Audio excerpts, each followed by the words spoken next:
29일 3월의 5번째 주일이자 종료주일이자 우리 교회 상반기 성례 주일로 지키는 뜻깊은 날입니다. 오늘 하나님의 말씀은 히브리서 9장 11절부터 28절을 본문으로 그리스도의 피의 의미라는 제목으로 말씀을 전하고자 합니다. 사랑하는 여러분, 종려주일이란 큰 무리들이 종려나무 가지를 꺾어서 예수님께서 예루살렘으로 들어오실 때에 환영한 것에서 유래되었는데, 종려주일은 종려나무 가지나 예수님을 환영하는 행사가 중요한 것이 아니고 예수님의 마지막 한 주간 33세 생의 마지막 한 주간과 고난과 죽으심을 알려주는 것에 핵심이 있습니다. 성례주일이란 거룩한 예식을 거행하는 주일인데, 성례란 세례와 성찬이 있습니다. 오늘 우리는 세례를 받으실 분이 없어서 성찬 예식만 하게 되는데, 성찬의 의미는 예수님의 살과 피를 기념하며 먹는 거룩한 예식입니다.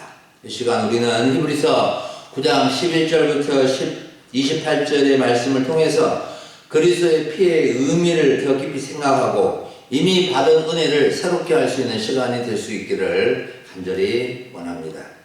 첫 번째로 그리스도의 피의 의미는 행실을 깨끗하게 하고 하나님을 섬기게 하는 피입니다. 11절부터 14절의 말씀을 보면 구약의 피의 제사와 그리스도의 피를 비교하면서 그리스도의 피는 우리를 죽을 행실에서 깨끗하게 하고 또 살아계신 하나님을 섬길 수 있는 능력의 피인 것을 말씀해 주고 있습니다.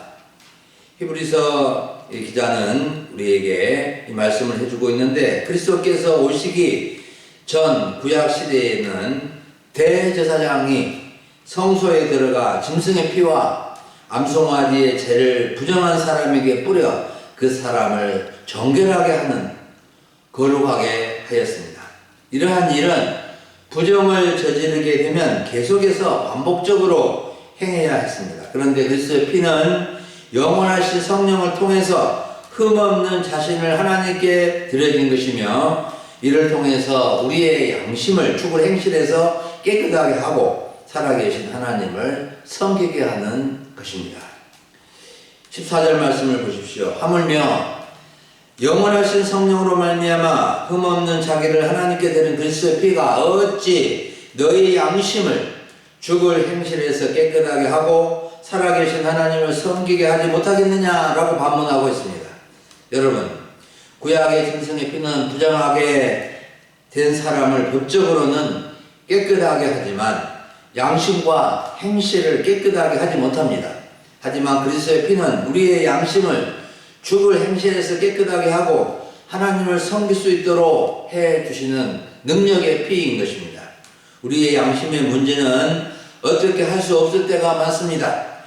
옛날에 사흘만 굶으면 도둑질하지 않은 사람이 없다는 말처럼, 또 우리 자신의 위기와 어려움을 모면하기 위해서 양심을 속이고 거짓말을 참말처럼 하는 것처럼 양심의 문제는 누구도 쉽게 말할 수 없는 것입니다. 하지만 그리스도의 피는 우리의 양심을 깨끗하게 하고 거룩하게 하여 살아계신 하나님을 섬길 수 있도록 해주시는 능력이라는 것입니다. 두 번째, 그리스도의 피의 의미는 죄사함을 얻게 하는 언약의 피라고 말씀해 주고 있습니다.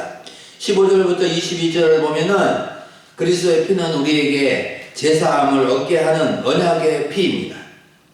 그리스도께서 새 언약의 중재자이신데, 그분은 첫 언약 아래에서 저지른 죄들을 속량하시려고 죽음으로써 영원한 기업의 약속을 얻게 해 주셨습니다. 여기서 옛 언약과 새 언약을 말씀하고 있는데, 옛 언약은, 첫 언약은 구약시대의 짐승의 피를 통해서 세운 언약으로 모세가 짐승의 피로 백성에게 뿌리며 세운 언약입니다. 이 첫 언약도 피로 세운 언약인데, 짐승의 피를 백성에게 뿌리고 성막과 섬기는 일에 쓰는 모든 그릇에 뿌려서 정결하게 했습니다. 하지만 짐승의 피로 정결하게 하는 것은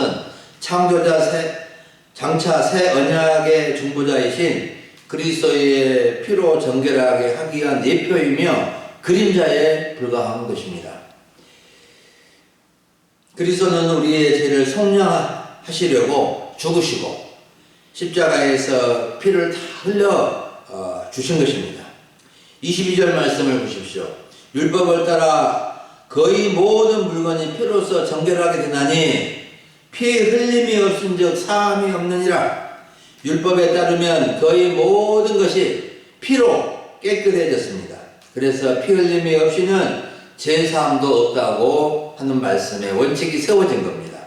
히브리서 저자는 구약 성경 레위기 11장 17절 육체의 생명은 피에 있음이라 내가 이 피를 너희에게 주어 제단에 뿌려 너희의 생명을 위하여 속죄하게 하였나니 생명이 있으므로 피가 죄를 속하느니라는 말씀을 근거로 그리스도의 피가 제사함을 얻게 한다는 것을 말씀해 주고 있습니다. 피는 곧 생명을 뜻하므로 피를 흘리는 것은 죽음을 가리킵니다. 죄의 값은 사망이므로 범죄한 자를 사하기 위해서는 누군가가 그의 죄와 죽음을 대신 담당해야 했습니다. 피 흘림이 없은즉 사함이 없다는 대원칙에 의해서 그리스도께서 십자가에 못 박혀 피 흘려 돌아가신 것입니다. 여러분, 그리스도의 피는 우리의 제사함을 얻게 하는 새 언약의 피라는 진리를 확실히 믿어야 합니다. 언약의 피는 약속의 피요, 그 약속을 믿을 때 효력이 있게 되는 것입니다. 많은 죄를 짓고 구속되어 감옥에 갇힌 죄수가 강복절이나 또 3일절이나 특별 사면의 법에 의해서 사면되면 석방된 것과 비슷한 것입니다. 우리는 부끄러운 죄를 지어서 많은 죄로 죄 가운데서 죽어야 했지만 새 언약의 피를 흘려주신 그리스도의 피를 믿음으로 제사함을 받은 것입니다. 제사함을 받아야 구원을 받고 영생을 얻고 하나님의 백성이 되는 것입니다. 모든 사람은 죄를 범하여 하나님의 영광에 이르지 못하고 죄 가운데서 죽게 되었고 그리스도의 피로 사함을 받아 새 사람으로 거듭나게 된 것입니다. 우리는 그리스도의 피를 믿음으로 어떤 부끄러운 죄도 사함을 얻었다는 사실을 알고 늘 새롭게 되어야 하겠습니다. 마지막 세 번째로 그리스도의 피의 의미는 심판을 면하고 구원을 얻게 하는 피입니다. 23절부터 28절의 말씀에서 그리스도의 피가 심판을 면하고 구원을 얻게 하는 피인 것을 말씀해 주고 있는데 모형과 실제를 통해 그리스도의 피가 실제인 것을 말씀해 줍니다. 구약의 피, 짐승의 피로 깨끗하게 하는 제사는 해마다 반복되고 범죄할 때마다 반복되었으나 신약의 제사, 그리스도의 피로 드려지는 희생은 단번에 한 번으로 완전한 정결, 완전한 의롭다함을 얻게 하는 피인 것입니다. 왜냐하면 그리스도의 피는 짐승의 피와 비교할 수가 없고 하나님의 아들의 피이기 때문입니다. 그래서 땅에 있는 것들이 장막과 그릇들은 하늘에 있는 것들의 모형이어서 짐승의 피로 정결하게 할 필요가 있었으나 하늘의 장막은 더 좋은 제물 그리스도의 보배로운 피로 정결하게 된 것입니다. 그래서 예수 그리스도께서는 사람이 만든 성소에 들어가지 아니하시고 바로 하늘의 성소에 들어가셔서 우리를 위하여 하나님 앞에 나타나신 것이고 구약의 대제사장은 해마다 짐승의 피를 가지고 성소에 들어가지만 예수 그리스도께서는 자기 몸을 여러 번 드릴 필요가 없으셨던 것입니다. 26절 말씀 보면 만일 그리스도께서 자기 몸을 여러 번 드려야 한다면 그리스도는 창조한 때부터 자주 고난을 받아야 했을 것입니다. 하지만 이제 한 번에 자기를 제물로 드려 죄를 없이 하시려고 세상 끝에 종말에 한 번 나타나신 것입니다. 27절과 28절은 결론적으로 그리스도의 피가 심판과 구원을 결정한다는 것을 말씀해 주고 있는데 사람에게 그리스도의 피가 없으면 심판을 피할 수 없지만 그리스도의 피가 있으면 구원에 이르게 됨을 가르쳐 주고 있습니다. 27절 말씀 보십시오. 한 번 죽는 것은 사람에게 정해진 것이요 후에는 심판이 있으리라. 사람은 두 번 죽는 것이 아니라 한 번 죽게 되어 있는데 그 후에는 끝이 아니라 심판이 기다리고 있다는 것입니다. 사람의 죽음은 일반적으로 병들고 나이 들어서 죽지만 성경에서는 죽음의 결과로, 죄의 결과로 죽음이 왔음을 분명하게 말씀해 주고 있습니다. 하나님은 사람을 하나님의 형상대로 만드셔서 에덴 동산에 생명나무, 영생나무 열매를 주셨는데 하나님의 경고를 무시하고 하나님의 말씀에 불순종함으로 사람은 죽게 된 것입니다. 그래서 죽음은 자연 발생적으로 온 것이 아니라 사람이 죄를 지은 대가로서 모든 사람이 죽게 된 것입니다. 하나님은 창세기 2장과 3장에서 선악을 알게 하는 나무의 열매를 먹는 날에는 반드시 죽으리라 하셨고 너는 흙이니 흙으로 돌아가라 하심으로 죽음과 심판을 내리신 것입니다. 그런데 그리스도께서 많은 사람의 죄를 담당하심으로 죄 문제를 해결해 주시고 우리에게 구원의 선물, 영생의 은혜를 주신 것입니다. 그리고 그때는 그리스도를 기다리는 성도들에게 나타나신 것입니다. 그리스도께서 두 번째 나타나신다는 것은 재림하신다는 뜻입니다.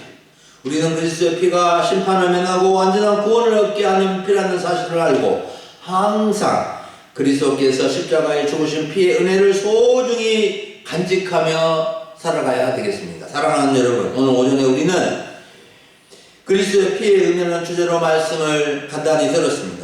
우리는 예수 그리스도께서 고난받으시고 십자가에서 피 흘려 돌아가신 것이 어떤 의미가 있는지를 잊지 말아야 합니다.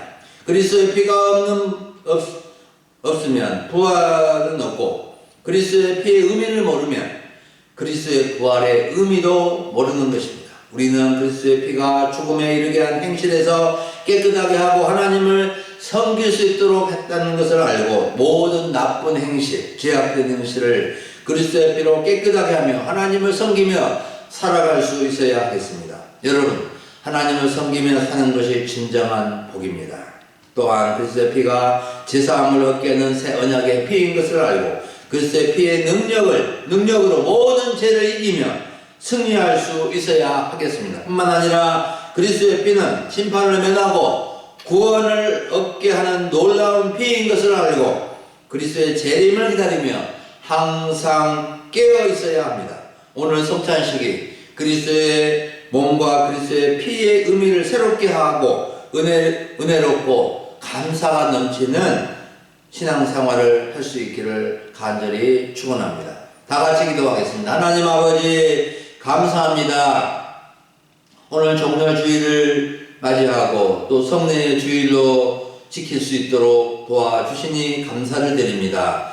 그리스도의 피의 의미를 저희가 올바로 깨닫고 나를 위해서 십자가에서 피 흘리신 주님의 그 십자가의 은혜를 기억하고 아버지 우리의 모든 죽은 행실에서 깨끗하게 되고 하나님을 잘 섬길 수 있게 되고 모든 부끄러워 추한 죄를 사함받고 새 사람이 되어서 우리 하나님을 섬길 수 있도록 도와주시고 다시 오실 주님 오실 때까지 기다리며 주님을 기다리며 살아가는 성도로 살게 하여 주시기를 원합니다. 아버지 우리는 죄로 인해 심판을 받을 수밖에 없었지만 주님의 십자가의 보혈로 우리가 심판을 면하고 영원한 구원, 완전한 구원을 얻었다는 사실을 확신하고 더욱더 감사하고 믿음으로 살아갈 수 있도록 도와주시옵소서.